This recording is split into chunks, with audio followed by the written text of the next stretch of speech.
Welcome to 15 And, where we grow through the transformative stories and principles from the Bible. I hope you enjoy this teaching. I hope you share it with others. And I hope you go to 15and.org, click the Donate Now button, and support this mission.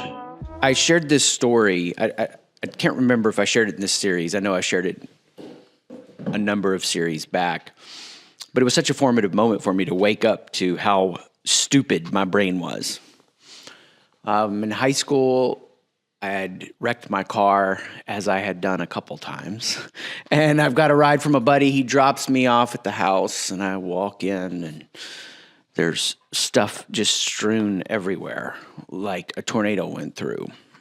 I walk back into my parents' bedroom, and like clothes are thrown everywhere.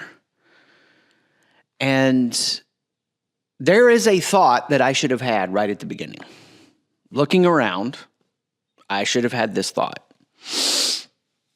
But I had sat under my dad as a pastor teaching through Revelation in two different churches for about a 2 to 3 year span.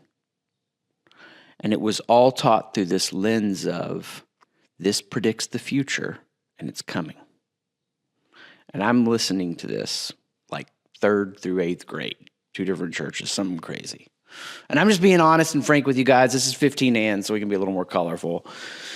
I think we checked not safe for kids on the 15 And podcast. But I remember sitting there as a 7th grader hearing about the future and the rapture and Jesus is coming back any second. And just being like, I hope I get to get married and have sex before Jesus comes back. So I'm raised in this mindset that's like pretty wild. I come home and there's stuff strewn everywhere. There's clothes, like my parents' jewelry stuff is open.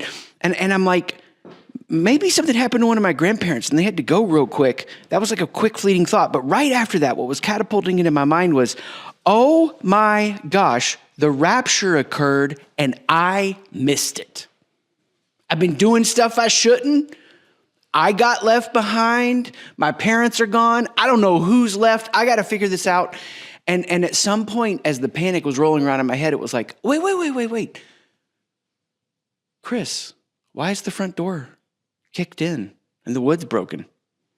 Would heaven really need a bunch of VCRs and those Sony phones with the thick antennas on the top that were the thing? No, you dummy, you got robbed. Like I remember getting home and calling my parents the next morning, waking up. It was wintertime. It was Arkansas. It wasn't that cold, but going to pull out a pair of pants and all I had was shorts. They stole clothes. I mean, they stole everything. It was the craziest thing. And here's what's so dangerous about this idea. And I want you to check it for yourself. I'm going to lay the case out biblically for you, but you think through it for yourself. Is it possible that if we think all of this is just a throwaway, we won't invest in it? See, if I think something is disposable, why would I invest in it? And I get it. I mean, I'm not like one of those people that, we should hand construct everything. I don't want to live in that world. I have put together my fair share of engineered Swiss furniture. And I'm just saying, in putting those things together, there are times I've done it wrong and a weird bolt sticks out or whatever. But it lasts however long we live at that house. And you have a drawer break. And I don't go out and learn how to be some kind of carpenter to fix that drawer. I don't hire a carpenter to fix that drawer. Well, this piece is not going to make it. And that's okay. When something is disposable, we just don't invest in it. And this is exactly what's so dangerous about the way we read Revelation. And I think for a lot of us, if we're honest, we watch the news, we see what's happening, we see all that's unfolding, and we look at the world and we think, well, if we read Revelation as this future predictive book, it's all going to burn anyway. The world's disposable. So what's it really matter? What's it really matter what we do with it? God's going to destroy this place and he's going to rescue me from it. So I'll just survive it. I don't have to transform it. There was a man named Cyrus Scofield. He populated this framework across America that it doesn't really matter what we do because it's all going to burn up anyway. He actually said this: we should not be concerned with the reformation of society. What the freaking heck?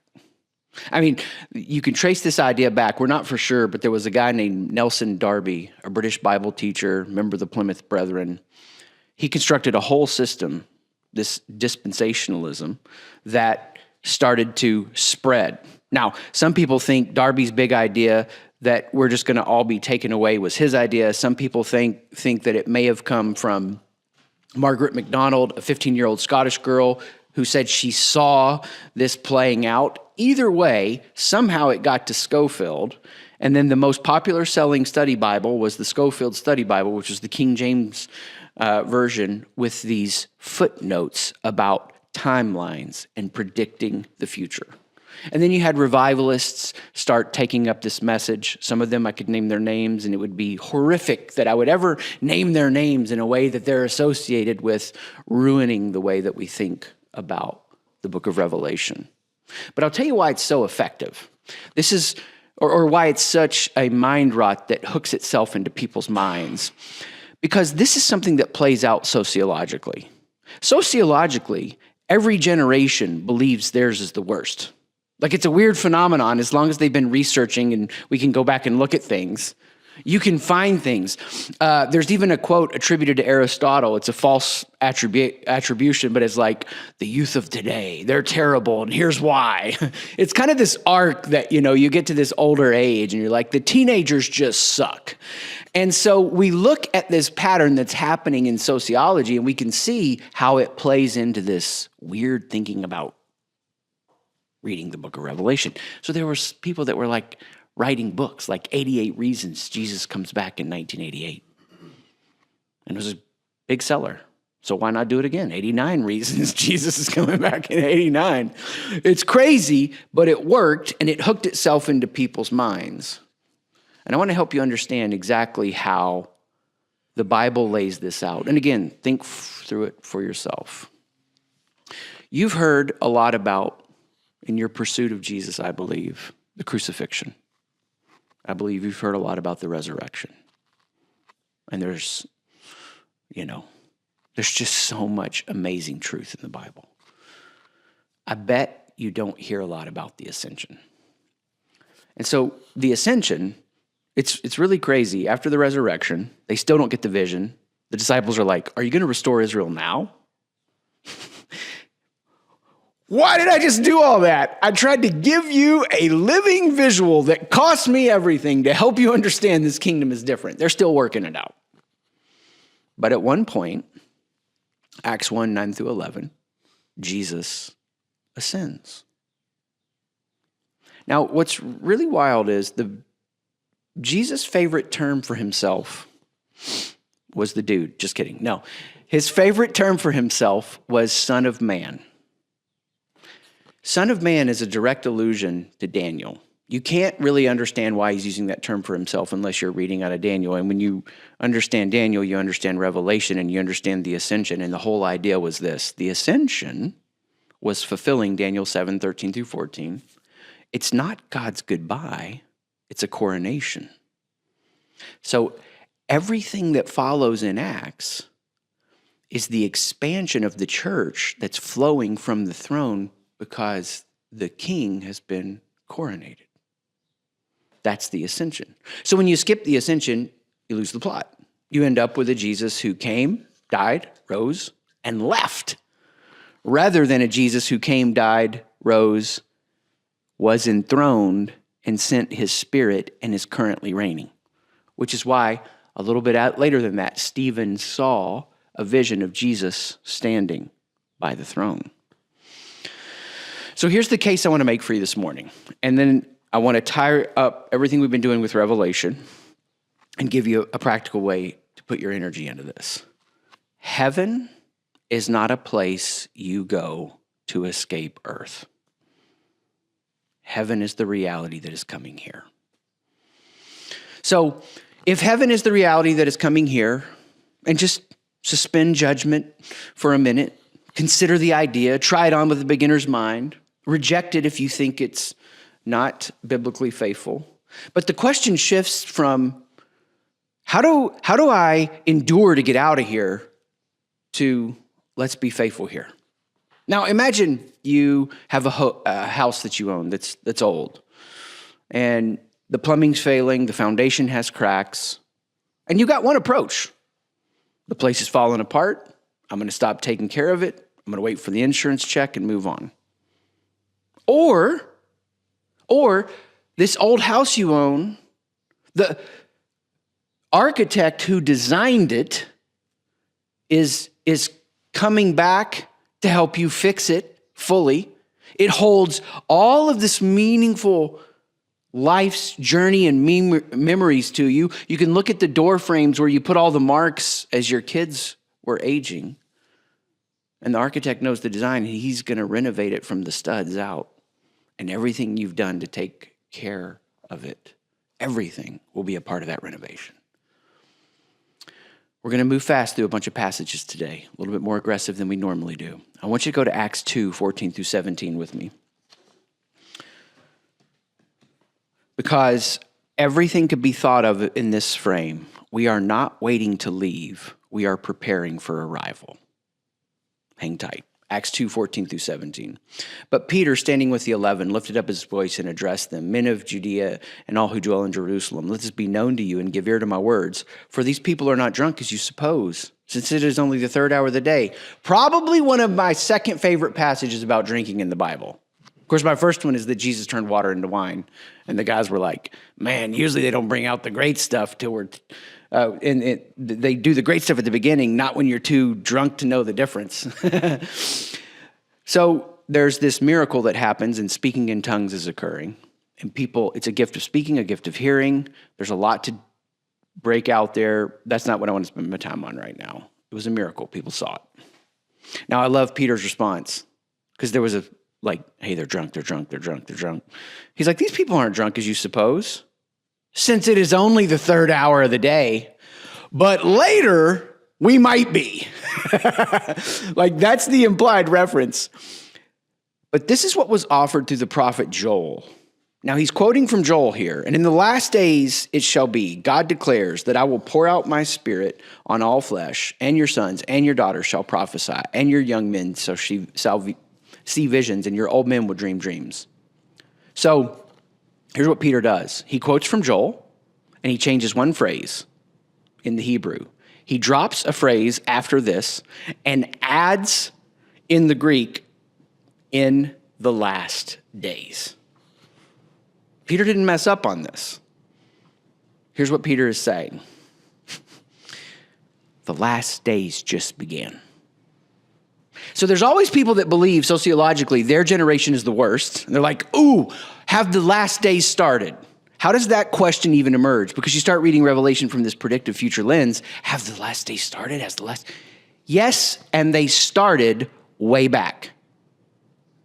This isn't just my weird theory. This is solid scholarship. Tons of great conservative scholars think this. It just doesn't exist in the populism of people's minds for how you read Revelation. What Peter's doing here is he's saying, look, this is not about a story that is ending. It's a completely new chapter that's beginning. This is not about a doom and gloom. Because remember the phrase apocalypse. Apocalypse doesn't mean dystopian ruin. Apocalypse means unveiling. Because we live in the last days, things will constantly be unveiled. Babylons will rebrand, new beasts will emerge, empires will rise and fall, but the slain lamb is still at the center.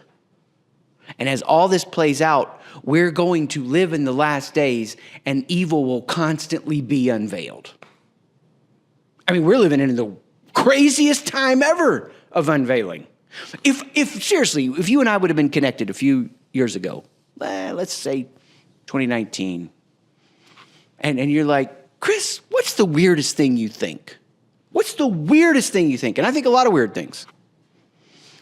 I think the world is run by a powerful group of elite people who traffic in humans and torture girls, maybe eat babies. And they refer to it as pizza and all kinds of weird stuff in coded language. You would go home and your wife is like, hey, how's your day? Yeah, I met this guy, Chris McAllister. We talked and hung out for a while, and I don't think I'm going to meet with him anymore. He's pretty weird. He thinks some really weird stuff. I heard a comedian say this recently. We're all QAnon light now. I'm not even going to wade into those waters because I am not in that world. I'll just say this. Revelation is apocalyptic. It's an apocalypse. It's an unveiling. Evil gets unveiled. Evil gets unveiled. And it'll keep getting unveiled. Eventually, at some point, the law of entropy ends. We're going to see that in Revelation today. But we are in the last days now where the unveiling keeps happening. Because there's a greater power that we live from.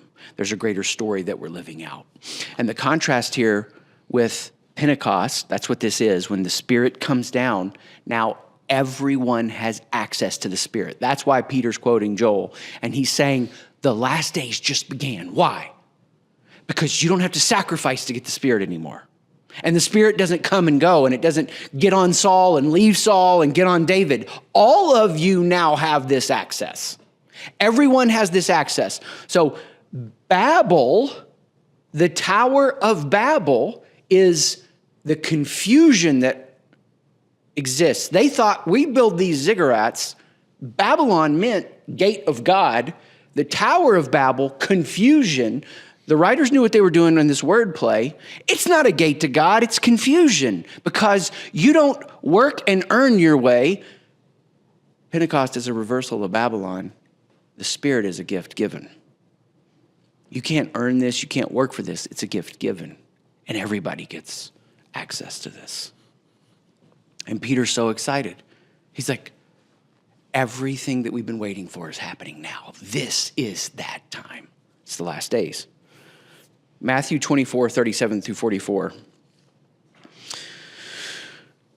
So I referenced this a couple of teachings ago, but I wanted to explicitly show it to you. For as were the days of Noah, so will be the coming of the Son of Man. For as in those days before the flood, they were eating and drinking, marrying, giving in marriage, until the day when Noah entered the ark, and they were unaware until the flood came and swept them all away.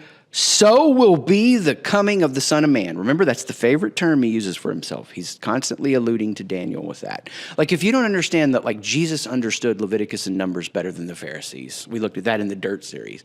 Jesus understood Daniel better than the Pharisees, than the populist thinking. And he's breaking this down, and he's saying, 2 men will be in the field, one will be taken, one will be left. 2 women will be grinding at the mill, one will be taken, one left. Therefore, stay awake, for you do not know on what day your Lord is coming. I remember when my kids were little and we give them allowance. So let's say allowance happens on Saturday. Monday, I need you to empty the dishes. And this is when they were really little. I mean, they definitely got dialed in over time and just were consistent and so proud of them. But early on, you know, I need you to get your room clean. Okay, you know what? You got to just clean your room clean.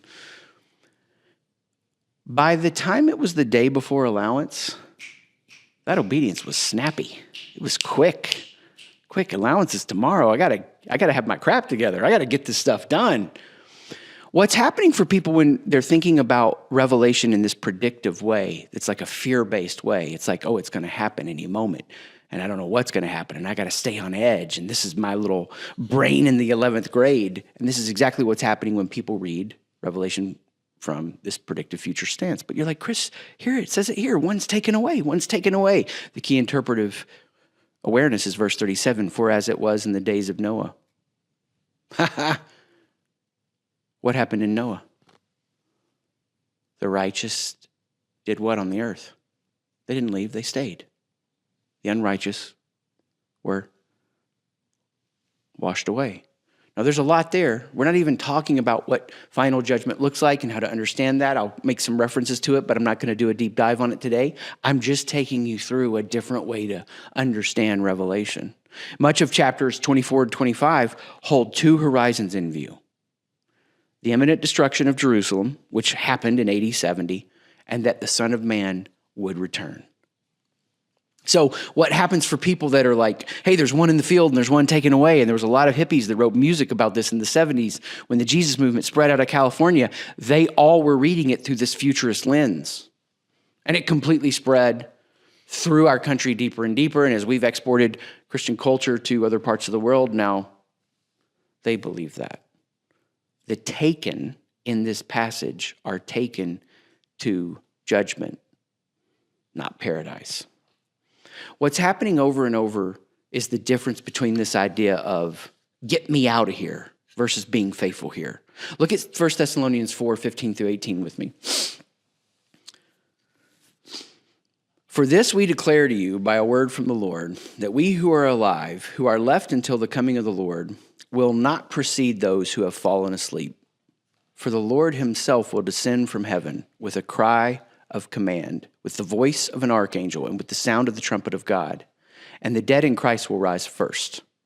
Now, look, there's a lot to unpack theologically about how you think what happens when we die, what plays out, different ways of thinking about the end of it all in regards to terms that we use that I think oftentimes we're not even aware of how much we're not understanding the biblical terminology. Either way, this whole passage is about this idea. There's a big moment that occurs. It says, then we who are alive, who are left. So we stay, will be caught up together with them in the clouds to meet the Lord in the air. And so we will always be with the Lord. Therefore, encourage one another with these words. Okay, here's the background of the Greek here. Remember Rome? When you got a big ruler coming in to your place, what do you do as a city? You go out and greet them and bring them in. You don't just leave. You go out and, this is some wild stuff. I don't understand. This breaks the laws of physics. And I'm really moved by some of the top researchers at some of the top elite universities in this country that have cataloged unexplainable spiritual experiences verified over and over and over again. There is a spiritual reality that's unseen. We covered this in dirt that doesn't fit with the laws of physics completely. This is wild. What I don't want you to be unaware of is what the writer is saying here. We're going to go out and meet Christ and come back. And we meet and we come back. We welcome the ruler in. It's a completely different take than the way that we think about it, which is to be caught up in the air and then gone. That does not fit the Greek here at all. The Roman emperor held the title Father of the Fatherland. He functioned as a divine benefactor, a protector, the father of the empire. When Jesus tells his disciples, call no one your father on earth, for you have one Father, the one in heaven. This is not just a comment on religious titles. It's a direct challenge to Caesar's claim. There's one king, there's one father, and at the end of it all, it's going to dwarf anything Rome ever staged when we welcome that ruler back. Guys, let me ask you this. Do you think they exiled John to Patmos, the giver of the gift of this book of Revelation? Do you think that Paul was imprisoned? Do you think that Christians were murdered because a group of people got together and said, Jesus forgives you of all your sins. Now hold on till things are done here and we're all going to be taken away? Why would Rome freaking care? They wouldn't. Shoo fly, don't bother me. All of this happened because it was a direct confrontation to how Rome did things. Don't mess with empire. Don't mess with tax base. Don't mess with expansion of army. This is how we keep this whole machine going. And you start upsetting this system, it's not just a glib, I did bad things and I asked God to forgive me and now God forgives me. Even the term forgiveness of sins is so much bigger than this personal encounter with Christ and God forgives me. That matters. That's a starting point. Terrible ending point. Real forgiveness meant it's a restoration. There's no shame. I'm healed. I'm transformed. I'm plugged back into the mission, and I'm back into community. And we're this cohesive community bound together that nothing can disrupt. It was ending in communal, starting individual, and it had massive political ramifications. They didn't fit in politically. I don't understand how people can fit in politically. I don't. I mean, if you could watch Jesus vote on C-SPAN, and he was really voting, he'd be like, I'm over here, I'm over here, I'm over here, I'm over here. Because biblically, there is no cohesive, clear position in any political party. It's not going to happen. It's Towers of Babel. We're going to reach God. We're going to build these ziggurats. No, you won't. No, you won't. It doesn't mean politics doesn't matter. It doesn't mean some of you may not be called to exist in that arena. And it doesn't mean you may not be called to participate. I will participate and do. But I know it ain't the King of Kings, and I know it ain't salvation. I can rightly order it in my head, the place it lives in. This is what made the book of Revelation so transformative, because it was coded language to deconstruct all of what felt so powerful at that time. Let's look at Romans 21. We're just going to look at a couple of passages as we pull this book together. What a crazy, crazy book, crazy vision. Revelation 21. Before I read through 1 through 7, you want to hear something weird? Guess what happened after the movie Top Gun came out? Military recruitment spiked up. Heck yeah, it did. I watched Remember the Titans and wanted to go play high school football way after I was out of high school. I wonder if that's going to happen with The Pit. If you've seen this show on HBO where they're in the emergency room department, and it's awesome. It's an awesome show. And I totally am so impressionable because I'm watching the show and I was like, I think I might supposed to be in an emergency room attending physician. I mean, literally, I'm watching the scenes. I should tear up at the great human suffering and the patients that are being healed. I don't. I tear up when someone leads well and they take over in the right way in the chaos and they get the team on the mission and they're unified. And then that saves the patient's life. That's what I get excited about. Here's the thing. Isn't it wild how art can so capture your mind that you act? I mean, that's what happened with Top Gun. Maybe that'll happen with The Pit. That is exactly what's supposed to happen with Revelation. It's an imaginative picture to capture us. Revelation 21:1. Then I saw a new heaven and a new earth, for the first heaven and the first earth had passed away. Now, I don't understand how that passing away works, but I just know the sea was no more, and I saw the holy city, New Jerusalem, catch this, coming down out of heaven from God, prepared as a bride adorned for her husband. And I heard a loud voice from the throne saying, behold, the dwelling place of God is with man. He will dwell with them, and they will be his people. And God himself will be there as their God. He will wipe away every tear from their eyes, and death will be no more. Neither shall there be mourning, nor crying, nor pain anymore, for the former things have passed away. And he who is seated on the throne said, behold, I am making all things new. I don't understand. There are people that are like, all this is just symbolic, and there's no ending to time as we know it. There's no real, literal Christ coming back. What a horrible, unending movie we live in. And I also don't understand, this is going to happen, Christ is coming back, and all of this is disposable, so it doesn't matter what we do. No, there is a city coming down. Notice the direction. The city comes down out of heaven from God. Heaven descends on earth. The final movement of the Bible is not humans going up, it's God coming down. Of course, Genesis began in a garden. Revelation ends in a city that is a collection of gardens. The trajectory is not escape, it's reunion. And what's crazy when you look at this, Revelation 21:16 says the city's length, width, and height are equal. It's a perfect cube. Now, there are people that believe we will live in a literal perfect cube, which is silly. Instead, there was one perfect cube in the Bible, the Holy of Holies. That's the idea. There's no separation. There's no wondering. There's no doubt. There's no insecurity. There's no struggle. We will still participate in faith, hope, and love. We will still live adventures. We will still exercise vision. We will still have a life that is endlessly worth living. But there will be no insecure leaders ruining the world. There will be no moments we lead for our own validation. It'll be constant, perfect communion with God. The separation completely gone. And what's really cool, you look at the rest of Revelation 28:1, it's an open city. So it's a city because it protects you. Don't picture a dingy city.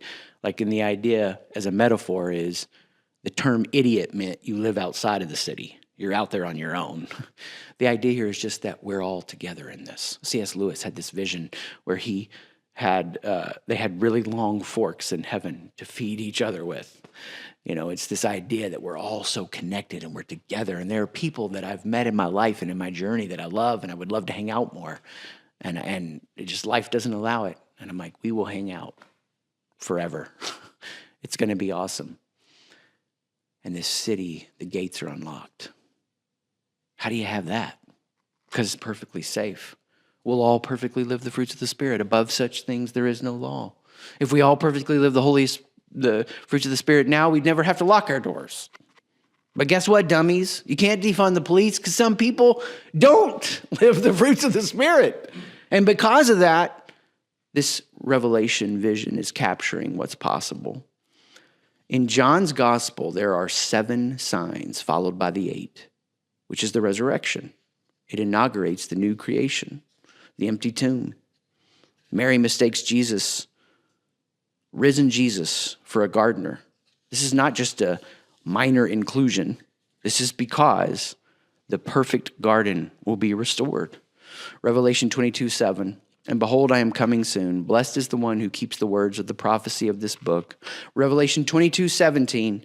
The Spirit and the bride say, come. And let the one who hears say, come. And let the one who is thirsty come. Let the one who desires to take the water of life without price. 2 things are happening simultaneously at the end of Revelation. Jesus is coming to earth, and the invitation to join his kingdom is still wide open at this moment.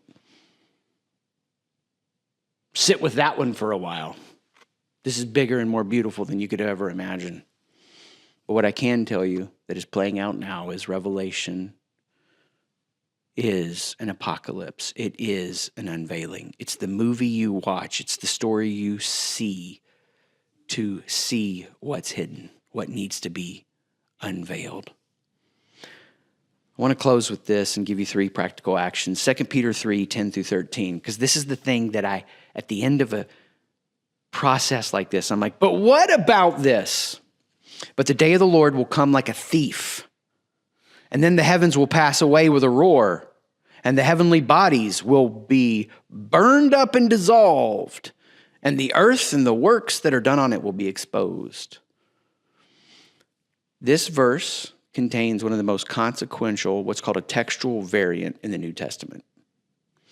So when they take all the thousands and thousands of manuscripts that we have that make up the New Testament to figure out exactly what was there in the Greek, there's no other book that has as much manuscript authority. Nobody questions if the Iliad and the Odyssey are legit and actually happened at that time. They did. And we know that, excuse me, because we have like 400 manuscripts. I don't forget the number, ton of manuscript authority. The New Testament has like 10,000. It's crazy. So there are some things that you read it and you're like, is it faith of Jesus or faith in Jesus? This one's significant because the King James Version reads burned up, following the Byzantine text tradition. But the oldest and most reliable manuscripts read a different Greek word from heurisco, meaning will be found, will be discovered, will be laid bare. That fits biblically. That fits Revelation. That fits what Paul's talking about in Corinthians. Things are unveiled. All that is there will be revealed, whether it was really substantial or not.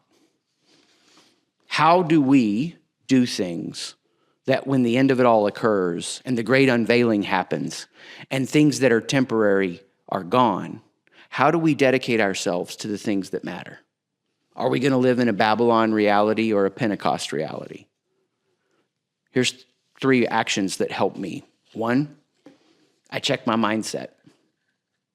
Do I have a radical mindset? Here's a radical mindset. I stay connected to life in the city of God that is coming.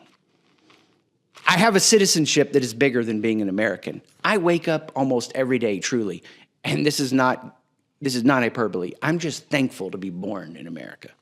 I know it's a blessing. Like, you come out of the gate ahead for so many things, and I love my citizenship here, but it is a secondary allegiance to my primary citizenship.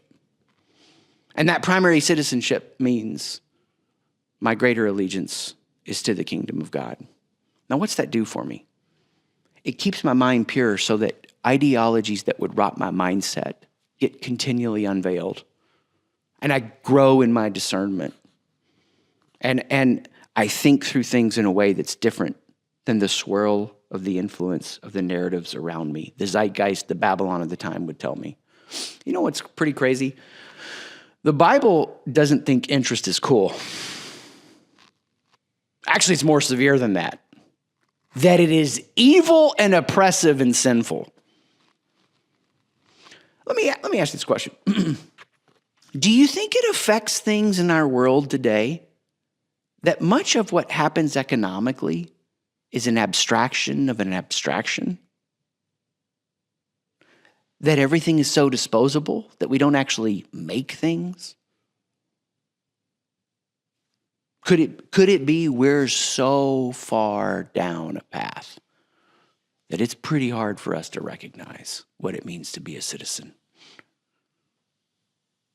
to God's kingdom? Make things, please.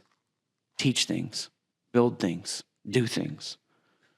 Because if you're a citizen of heaven, you're not looking at this in a situation that, like, oh my gosh, I would risk everything. I have no power.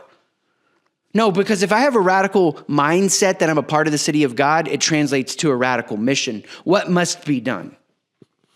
What must be done? There are things that I've done in my life that people look, man, that's really brave. And I'm like, honestly, didn't feel brave. Heaven is so real in my head, it felt like the thing I had to do. This thing should exist. This thing should come about. This should happen. This marriage isn't disposable. These kids aren't disposable. This purpose isn't disposable. This mission isn't disposable. What is disposable is your outrage or your boycott or your protest. That's not bold. That's proving and hiding. The thing you put your hands to that matters. And for me, what happens is this radical mindset, it translates to radical mission, and it translates to radical sharing. Community. I really do believe this. I believe if you follow the Spirit of God, you will share so much of yourself in whatever way it's meant to be that eventually it doesn't even hurt anymore to share. You're just like, this is what I do. I pour myself out. Paul says, I pour myself out for you. Yeah, it's exhausting and it can be tiring and you got to get refilled, but it doesn't like, oh, this is going to hurt so bad. You just do it. There was an African country years ago where a group of Christian militia were hunting and killing Muslims. There was hundreds of them running from them.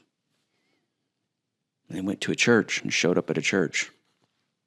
We're like, will you protect us? And thankfully the church did. They protected them.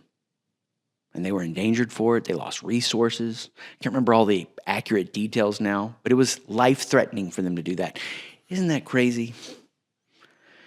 Isn't it crazy that people could name the name of Christ and so take up a cause that they could think the nation and its interests are more important than the individuals of a human? Same old story. Babylon rebrands. Empires rise and fall. Beasts mutate. There is a kingdom that calls out of us a radical mindset, a radical mission, and a radical sharing. And Revelation captures me to live that way over and over and over again. I hope you enjoyed this teaching from 15and.